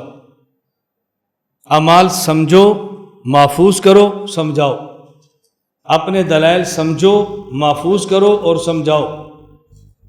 جو ہمارے عقائد اور دلائل پر شبہات ہیں ان کے جوابات سیکھو، محفوظ کرو اور جوابات سمجھاؤ. بس آپ اس کا نام مناظرہ رکھ لیں، آپ اس کا نام کلام رکھ لیں، آپ اس کا نام دعوت رکھ لیں، تدریس رکھ لیں، تعلیم رکھ لیں. جو نام رکھنا ہے وہ آپ رکھیں، ہم اس کا کوئی نام نہیں رکھ رہے. ہم کہتے ہیں عقائد اور مسائل پر دلائل سیکھو، محفوظ کرو اور دلائل سمجھاؤ. بس نہ ہم لڑنے کی بات کرتے ہیں، نہ فتوے کی بات کرتے ہیں، نہ لڑانے کی بات کرتے ہیں، نہ ٹکرانے کی بات کرتے ہیں. بس سمجھ لو. ابھی آپ کو 5واں یا 6واں دن ہو گیا ہے، ابھی تک میں نے آپ سے کہا کہ آپ جس مدرسے میں پڑھتے ہو وہاں چھوڑ دو، میرا مدرسے میں آ جاؤ. کہا آپ کو؟ آپ کی کسی اور شیخ سے بیعت ہے تو توڑ دو اور مجھے پیر بنا لو. کہا آپ کو؟ آپ کسی جماعت میں کام کر دو، جماعت کو چھوڑ دو، میری جماعت کے رکن بن جاؤ. میں نے کہا آپ کو؟ تو پھر مجھ سے کیا خوف ہے آپ کو؟ مجھے تو ابھی تک کئی طالب علم میرے پاس بیعت کے لیے آ چکے، ہم نے بیعت کرنی ہے. کئیوں نے کہا. میں نے کہا ابھی نہیں، آپ کچھ دن اور چلو ہم بیعت کرتے ہیں. اور ایک ہی دن کہتے ہیں بھی جس نے بیعت کرنی ہے کر لو. ابھی دن تھوڑے ہوئے ہیں، تھوڑے دن اور ٹھہرو. ابھی شاید ہم آپ سے متاثر ہیں، آپ شاید مجھ سے متاثر ہیں کہ 2 دن بعد میری کوتاہی آپ کے سامنے ایسی آنے والی ہو جس سے آپ کی عقیدت ختم ہونا ہو، تو آپ بیعت کے بعد پریشان ہو گئے یار اب کیا کریں، بیعت بھی کر لی، بندہ بھی ٹھیک نہیں ہے، اب کیا کریں. اس لیے بہتر ہے کچھ دن اور انتظار کر لو، کچھ دن اور دیکھ لو. جب یقین ہو جائے نا تو پھر کرو. بیعت ہونے کے بعد یہ ٹھیک نہیں ہوتا. جب رشتہ کرنا ہے تو پہلے دیکھ لو، شریعت نے اجازت بھی دی ہے، پہلے اچھی طرح ان کے معاملے میں دیکھ لو لوگ کیسے ہیں. جب ہو جائے تو پھر مجھے طلاق دو، بس میں جذبات میں فیصلہ کر چکی ہوں. وہ جو گرمی تھی نکل گئی نا، اب میں جذبات میں فیصلہ کر چکی ہوں، مجھے طلاق دو. پہلے آگ لگی ہوئی تھی نا، وہ آگ بجھ گئی، مجھے طلاق دو. اب کیا تمہیں اتنی جلدی ہے، تھوڑی دیر ٹھہرو. کیسے آپ لوگ دیکھو ہنستے ہیں اس میں. اچھا یہ بات میں ساتھیوں سے کہتا ہوں، شادی، نکاح اور بیاہ، اس پر کوئی بندہ ہنسے نا میں بہت خوش ہوتا ہوں. میں کیوں خوش ہوتا ہوں؟ میں کہتا ہوں یار یہ مرد ہے، یہ انسان ہے، اس میں بشریت کی رگ ہے، بس یہ بندہ ٹھیک ہے. بندہ وہ ہوتا ہے جو غمی کی بات پر غمزدہ ہو جائے اور خوشی کی بات پر خوش ہو جائے. یہ ہوتا ہے بندہ. ایک دفعہ میں گھر میں تھا تو 2 گھر والیاں میری بیٹھی تھی دسترخوان پہ. میری ایک اہلیہ مجھے کہنے لگی کہ آپ شادی کی بات پر بہت خوش ہوتے. ابھی 4تھی نہیں تھی، 3 تھی. مجھے کہتے ہیں شادی کی بات پر بہت خوش ہوتے. میں نے ذرا سیریس اور سنجیدہ ہو کر کہا تجھے طلاق نہ دے دوں؟ وہ کیوں؟ میں نے کہا کیوں کیا ہوتا ہے، تجھے طلاق نہ دے دوں؟ تو ہوا کیا؟ میں نے کیا کیا؟ میں نے کہا طلاق پر کیا ہوتا ہے، اتنی پریشان تو کیوں ہو گئی ہے؟ مجھے کہتی ہے طلاق پر پریشان نہیں بندہ ہوتا. تو میں نے کہا طلاق پر اگر عورت پریشان ہوتی ہے تو کیا شادی پر بندہ خوش نہیں ہوتا؟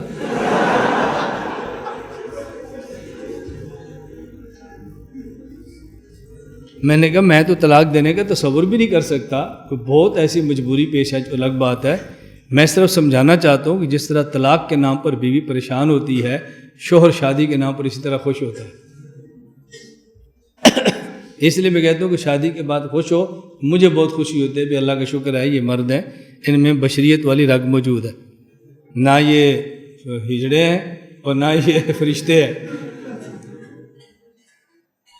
فرشتوں کو ضرورت نہیں ہوتی، اس کی وجہ اور ہوتی ہے، اور ہجڑوں کو نہیں ہوتی، ان کی وجہ اور ہوتی ہے، وجہ اپنی اپنی ہوتی ہے۔ دوسری بات یہ سمجھیں، والحج والجہاد فرضان ماضیان، اس کا مطلب کیا ہے؟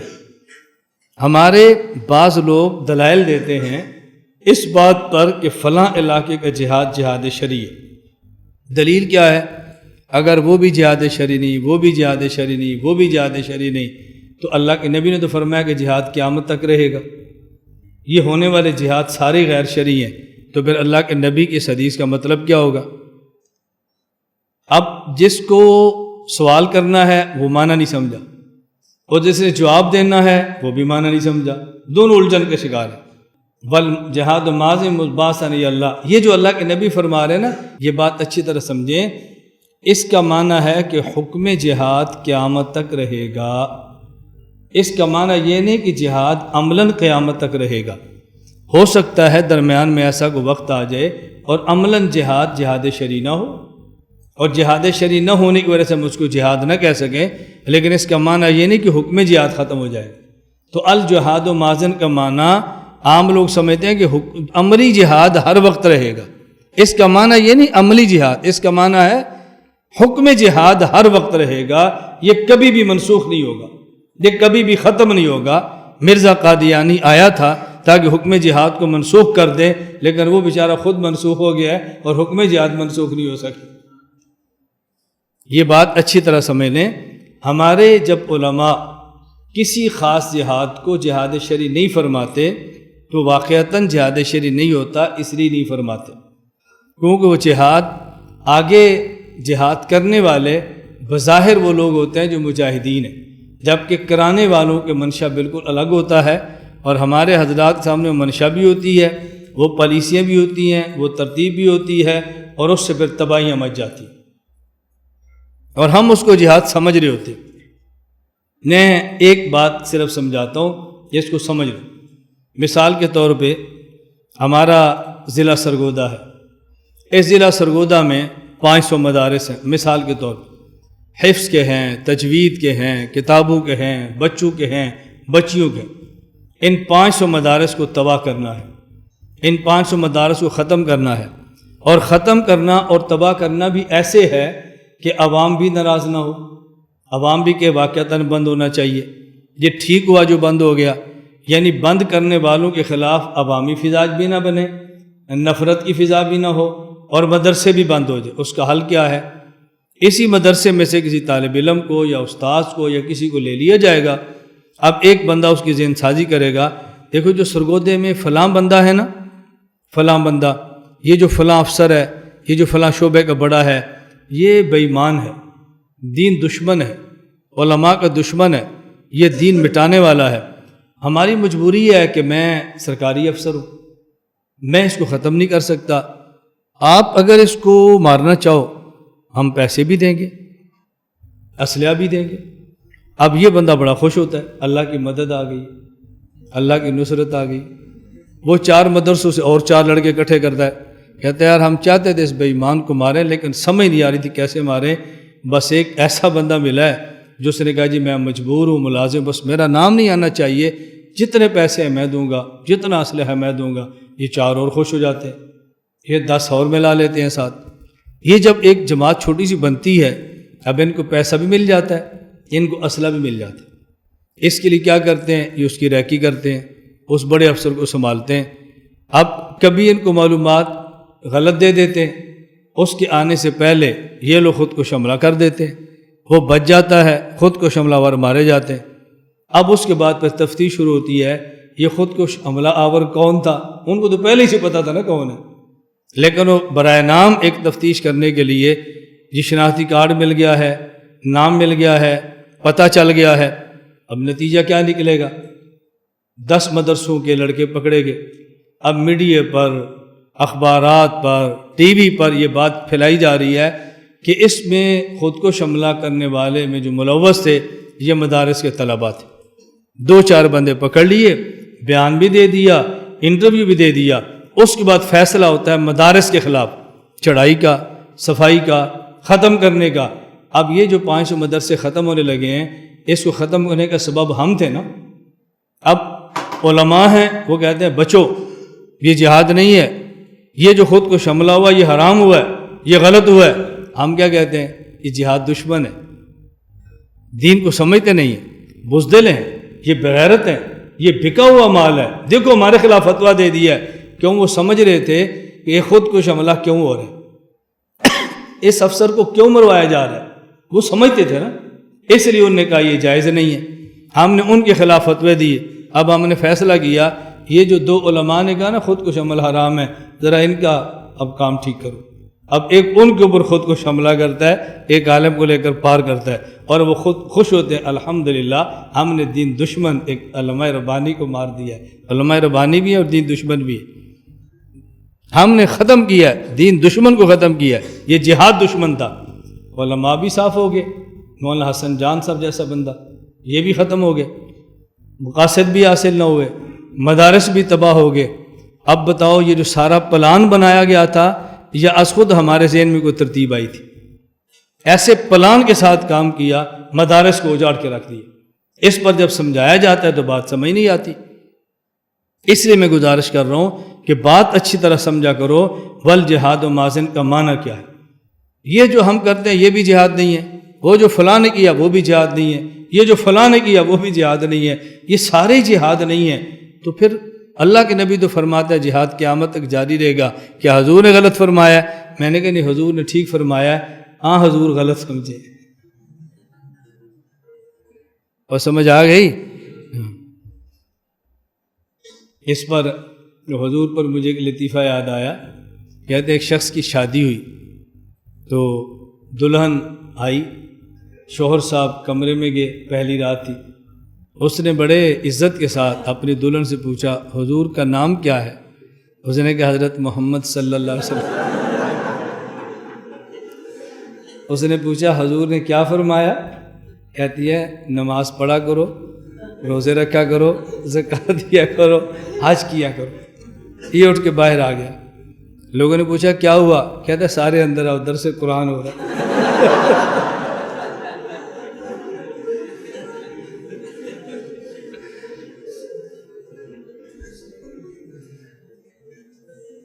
میں ایک بار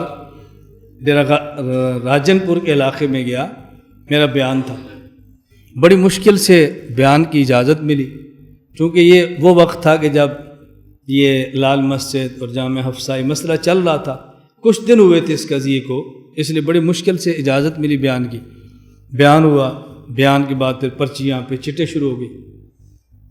چٹیں آتی رہی، میں جواب دیتا رہا. ایک اس میں چٹ آ گئی کہ خود کو حملہ کے بارے میں آپ کیا کہتے ہیں؟ میں نے کہا بھی خود کو حملہ کے بارے میں کیا کہتا ہوں ہم سے نہ پوچھو. خود کو حملے میں 2 جرنیل ہیں، ان کا اختلاف ہے. صدر ایوب رحمہ اللہ تعالی وہ فرماتے جائز ہے، اور صدر مشرف دامت برکاتوں وہ فرماتے ہیں ناجائز ہے. آپ کو ان میں سے جو جرنیل اچھا لگتا ہے اس کی رائے پہ عمل کریں اور مجھے بخشیں. بیان ختم ہو گیا. میں کمرے میں آیا. آپ یقین فرمائیں اس علاقے کی ایجنسیز کے افراد آئے. انہوں نے کہا مولانا جب چٹیں شروع ہوئی نا تو ہمارا خیال تھا بڑی مشکل سے بیان کی اجازت ملی ہے، لیکن چٹوں کے جواب میں مولانا پھنس جائیں گے. جتنی چٹیں ہیں آپ نے جواب دیا اور بڑے احسن طریقے سے آپ نے دیا. کوئی ایسی چٹ نہیں تھی جس پر آپ کے خلاف ہم کیس بنا سکتے. اور جب یہ چٹ آئی نا خود کو حملے کے بارے میں، اب ہمیں پورا یقین تھا کہ اس کے خلاف کیس بننا ہے، کیونکہ جذباتی مولوی ہے. اس نے یہ تو کہنا نہیں کہ ناجائز ہے، اس نے اس کو جائز ہی کہنا ہے، فتویٰ لگا دیں گے اور تمہارے اوپر کیس بن جانا ہے. اور آپ نے جواب ایسا دیا کہ آپ ایسے بھی نکل گئے اور ہم آپ کے خلاف کوئی کیس نہیں بنا سکتے. ہم آپ کے خلاف کوئی کیس، میں نے کہا نہیں، کیس بنانا الگ بات ہے. میں نے بات غلط کی ہے تو پھر آپ بتاؤ، اگر میں نے غلط کیا تو. یہ بات اچھی طرح سمجھ لو کہ بات موقع کے مناسب کہنا بھی سیکھا کرو. بس پھر وہ کوئی اس پر رائے قائم نہیں کر سکے اور میں وہاں سے واپس آ گیا۔ خیر میں یہ عرض کر رہا تھا اللہ تعالیٰ ہم سب کو بات سمجھنے کی توفیق عطا فرمائے۔ تو جہاد جاری ہے، اس کا معنی سمجھ گئے؟ جی، اس کا معنی یہ نہیں ہے کہ ہر روز خود کو شملہ کرو، بھائی حکم جہاد تو جاری ہے۔ اگر سرگودا میں کوئی بم دھماکہ نہ ہوا تو اس حدیث کا مطلب کیا ہوگا؟ اس کے لیے ضروری ہے کہ یہاں بھی کرو۔ لاہور میں بھی تک نہیں ہوا، ایک خود کو شملہ وہاں بھی کرو، وہاں نہ ہوا، اس حدیث کا مطلب کیا ہوگا؟ حکم جہاد، یہ قیامت تک جہاد ہوگا۔ لاہور تو جہاد ہو ہی نہیں رہا، بڑے سال ہو گئے، چلو 2 بندے یہاں بھی مار دو، اس کا یہ معنی نہیں ہے۔ اس پر جب ہمارے علماء کہتے ہیں بھائی نہیں، خود کو شملے نہ کرو، قتل و غارت نہ کرو، ملک میں امن قائم رکھو، قیام پاکستان کا خیال کرو، تو ہم سمجھتے ہیں نہیں، یہ علماء بے کے ہیں۔ یہ میں پس منظر سارا اس لیے بتا رہا ہوں کہ آپ کو تھوڑا احساس ہو کہ ہم نے کہاں کرنا ہے، کہاں نہیں کرنا، کب کرنا ہے، کب کرنا ہے، اس کو اچھی طرح سمجھا کریں۔ 78 وَنُؤْمِنُ بِالْكِرَامِ الْكَاتِبِينَ فَإِنَّ اللَّهَ قَدْ جَعَلَهُمْ عَلَيْنَا حَافِظِينَ، ہم ایمان لاتے ہیں ان فرشتوں پر جو ہمارے اعمال کو لکھتے ہیں، کرامن کاتبین، اللہ تعالیٰ نے ان کو ہمارا نگران بنایا ہے۔ اِنَّ عَلَيْكُمْ لَحَافِظِينَ کِرَامًا کاتبین۔ 79 وَنُؤْمِنُ بِمَلَكِ الْمَوْتِ، یہ جو ہے نا نُؤْمِنُ بِالْكِرَامِ الْكَاتِبِينَ فَإِنَّ اللَّهَ قَدْ جَعَلَهُمْ عَلَيْهَا حَافِظِينَ، اس پر مجھے ایک واقعہ یاد آیا۔ کہتے ہیں کہ ایک بزرگ تھے، ان نے چاہا کہ مجھے یہ پتہ چلے کہ کرامن کاتبین جو ہر بات لکھتے ہیں تو کیسے لکھتے ہیں، جو ہم کہتے ہیں وہ لکھ لیتے ہیں۔ تو کہتے ہیں اللہ رب العزت نے ان پر کرامن کاتبین کو منکشف فرما دیے، یعنی ایسی صورت پیدا فرمائی کہ انہیں دیکھ لیا۔ اب یہ دیکھنا عادت نہیں ہے، خرق عادت ہے، کرامت ایسے ہو سکتا ہے، انہیں دیکھ لیا۔ تو انہوں نے ملائکہ جو کرامن کاتبین سے ان سے پوچھا تم ہر بات لکھتے ہو؟ انہوں نے جواب نہیں دیا، لکھ لیا۔ تم ہر بات لکھتے ہو؟ انہوں نے کہا مجھے سمجھ آ گئی مجھے سمجھ آ گئی ہے۔ وہ بس وہ یوں لکھتے ہیں، وہ بولتے نہیں ہیں، بس لکھتے رہتے ہیں، اور جب قیامت کا دن ہوگا پورا رجسٹر کھول دیں گے اس نے کیا کچھ کہا تھا، بس وہاں سمجھ آئے گی یہ جو ہم نے غیبت کی تھی، گلہ کیا تھا، الزام لگایا تھا، بہتان باندھا تھا، جھوٹ بکا تھا، علماء کی نفرتیں پیدائی تھی، اس کا کیا نقصان ہوا، وہ اس وقت سمجھ آئی۔ 79 وَنُؤْمِنُ بِمَلَكِ الْمَوْتِ الْمُوَكَّلِ بِقَبْضِ أَرْوَاحِ الْعَالَمِينَ، اور ہم مانتے ہیں اللہ رب العزت نے ملک الموت کو مقرر کیا ہے جہان میں تمام لوگوں کی ارواح کو قبض کرنے پر۔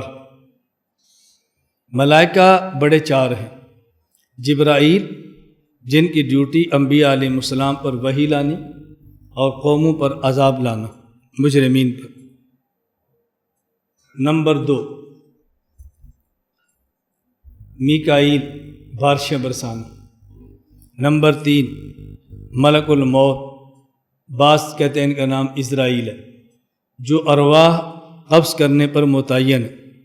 نمبر 4 اسرافیل، جو قیامت کے دن سور کو پھونکیں گے، جو آواز ہوگی بڑھتی جائے گی بڑھتی جائے گی بڑھتی جائے گی، کان پھاڑ کے رکھ دے گی، کلیجے چیر کے رکھ دے گی، اور پھر قیامت آئے گی اس آواز کی وجہ سے۔ ان میں سے ایک ہے ملک الموت۔ یہ ملک الموت بڑے ہیں، ان کے ماتحت کئی فرشتے ہیں جو ارواح مومنین، کفار، فساق، ارواح عالمین کو قبض فرماتے ہیں۔ ان کے ماتحت کئی فرشتے ہیں۔ جب یہ بات سمجھ آئے گی اب الجھن ختم ہو جائے گی کہ ملک الموت ہر جگہ پر ہو سکتے ہیں تو حضور ہر جگہ پر کیوں نہیں ہو سکتے صلی اللہ علیہ وسلم۔ اب اس دلیل کا جواب آسان ہو جائے گا۔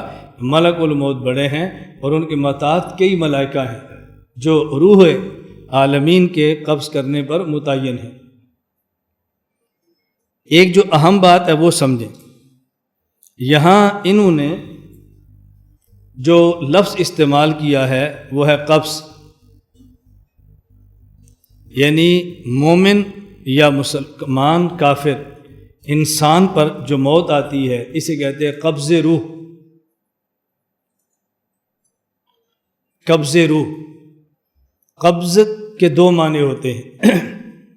نمبر 1 قبض آتا ہے بستن کے مقابلے میں، مثلا یہ میرے پاس موبائل ہے تو میں یوں کہتا ہوں بسط یدی، میں نے ہاتھ پھیلا دیا، پھر میں کہتا ہوں قبضت یدی، میں نے ہاتھ کو سمیٹ لیا، ہاتھ کو سمیٹ دیا۔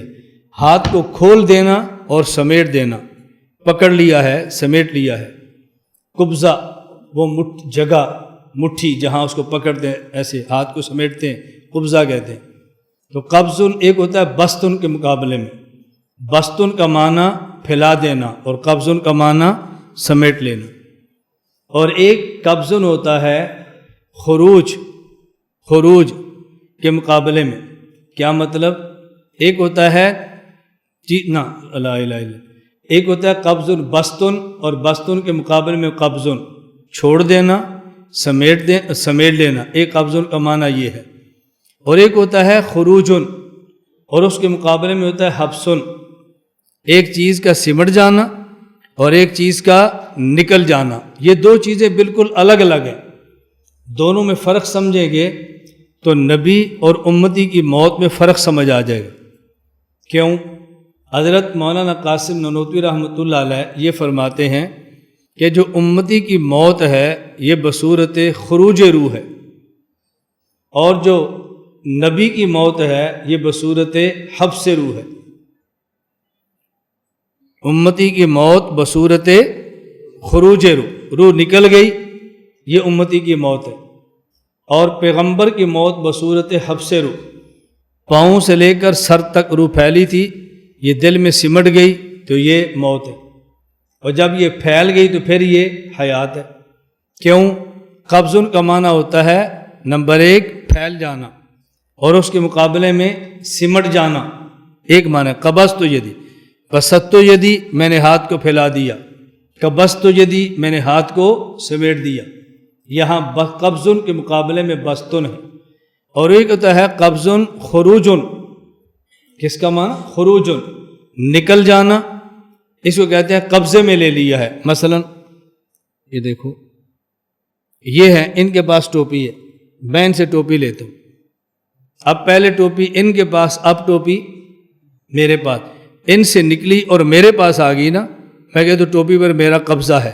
قبضے کا معنی خروج، ان سے نکلی اور میرے پاس آ گئی، یہ ہے ایک قبض کا معنی۔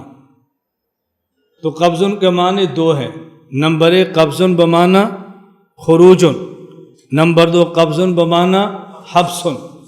حضرت فرماتے ہیں جب امت کے لیے موت قبض روح کا لفظ استعمال ہوتا ہے، اس کا معنی ہوتا ہے خروج روح، اور جب نبی پر موت قبض روح کا لفظ استعمال ہوتا ہے تو اس کا معنی ہوتا ہے حبس روح۔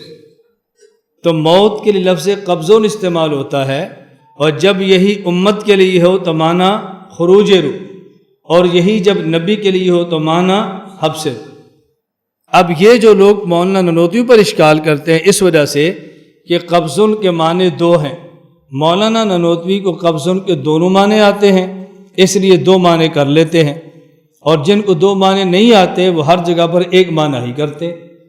اس پر پھر نانوتوی رحمۃ اللہ علیہ کے دلائل ہیں، جس میں ایک دلیل یہ ہے، قرآن کریم میں ہے انک میتون وانہم میتون، پیغمبر کے لیے میتون کا لفظ الگ، امت کے لیے میتون کا لفظ الگ۔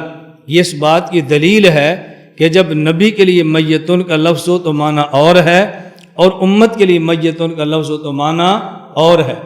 اگر دونوں کا معنی ایک ہوتا تو انکا وہم میتون فرماتے، دونوں کا معنی الگ الگ ہے، اس لیے میتون لائے اور پھر میتون بھی لائے، دونوں کا معنی الگ الگ ہے اس لیے لفظ الگ الگ لائے۔ اگر میتون اور میتون کا معنی ایک ہو اسے کہتے ہیں تکرار، اور میتون اور میتون کا معنی الگ ہو اسے کہتے ہیں استیناف۔ ایک لفظ دو بار آئے اور معنی ایک ہو یہ تاکید ہے، ایک لفظ دو بار آئے اور ہر بار معنی الگ ہو تو اس کا نام استیناف ہے، اور بلاغت کا ضابطہ ہے استیناف تاکید سے اولا اور افضل ہوتا ہے، اس لیے معنی دونوں کا الگ الگ کرو، دونوں کا معنی ایک نہ کرو۔ عوام میں سمجھانے کے لیے میں ایک مثال دیتا ہوں، مجھے آپ نے بیان کے لیے بلایا، بیان سے میں فارغ ہوا، آپ نے اسٹیج پر اعلان کیا تشریف رکھیں، کھانے کا انتظام ہے، کھانا سب کھا کر جائیں، دسترخوان لگتا ہے، ادھر ہی دسترخوان لگائیں گے، لوگ بیٹھنے لگے، میں اسٹیج سے اترا اور یہی نیچے بیٹھ گیا۔ آپ نے کہا مولانا صاحب یہاں کیوں بیٹھے ہیں؟ میں نے کہا آپ کے اعلان کیا سب کھانا کھا کر جائیں، اس لیے بیٹھ گیا ہوں۔ انہوں نے کہا نہیں، ان کا کھانا ادھر ہے اور آپ کا کھانا ادھر ہے، اس کا مطلب کہ دونوں کھانے ایک نہیں ہے، دونوں کھانوں میں فرق ہے۔ تبھی تو کہا نا ان کا کھانا ادھر ہے اور تمہارا کھانا ادھر ہے۔ جب فرق ہوتا ہے تو پھر یہ بات کہتے ہیں۔ اللہ بھی فرماتا ہے انک میت وانہم میتون، پیغمبر کے لیے میتون کا لفظ الگ ہے، امت کے لیے میتون کا لفظ الگ ہے۔ معلوم ہوتا ہے کہ امت اور پیغمبر کی موت کے اندر فرق ہے۔ اسی طرح دوسری دلیل سماعت فرمائیں کہ دیکھیں جب ہم سونے لگتے ہیں تو دعا پڑھتے ہیں اللہم بسمک اموت و احیا، حالانکہ مرنے نہیں لگے، سونے لگے ہیں۔ اللہم بسمک انام کہنا چاہیے، سونے لگے ہیں، لیکن کہتے ہیں اموت۔ معلوم ہوتا ہے کہ نیند پر موت کا لفظ بولا جاتا ہے، آگے آئے گا کہ موقع وہاں پھر بات ہوگی۔ اسی طرح جب آدمی قبر میں جائے، اس کی روح کو لٹایا جاتا ہے، فرشتے سے سوال کرتے ہیں من ربک من نبیک ما دینک، وہ کہتا ہے ربی اللہ نبی محمد دینی الاسلام۔ یہ جب جواب دے دیتا ہے، فرشتہ کہتا ہے نم، اب سو جاؤ۔ اب یہ موت ہے اور اس کو نم کہا، سو جاؤ۔ معلوم ہوا کہ سونے پر نوم کا لفظ آتا ہے۔ قیامت کے دن اٹھیں گے اور کہیں گے یا ویلنا من باسنا من مرقدنا، ہمیں سونے کی جگہ سے کس نے اٹھایا؟ حالانکہ قبر سونے کی جگہ نہیں ہے، مرنے کی جگہ ہے، یہ میت کی جگہ ہے، نائم کی جگہ نہیں ہے۔ ان دونوں سے معلوم ہوا کہ نیند کو موت کہتے ہیں اور موت کو نیند۔ اس وجہ سے کہتے ہیں الموت والنوم اختان، موت اور نیند آپس میں دونوں بہنیں ہیں۔ اب ایک نیند امت کی ہے، ایک نبی کی ہے۔ امت کی اور نبی کی نیند میں کیا فرق ہے کہ رسول اکرم صلی اللہ علیہ وسلم سو رہے ہیں، نوافل پڑھے ہیں، پھر سو گئے ہیں، وضو نہیں کیا، اٹھ کے وطر پڑھے ہیں۔ امی عائشہ پوچھتے یا رسول اللہ وضو نہیں کیا اور آپ نے اٹھ کے وطر پڑھ لیے، سونے سے وضو تو ٹوٹ جاتا ہے۔ آپ نے فرمایا یا عائشہ عینی تنامان ولا ینام قلبی، میری آنکھ سوتی ہے، میرا دل جاگتا ہے۔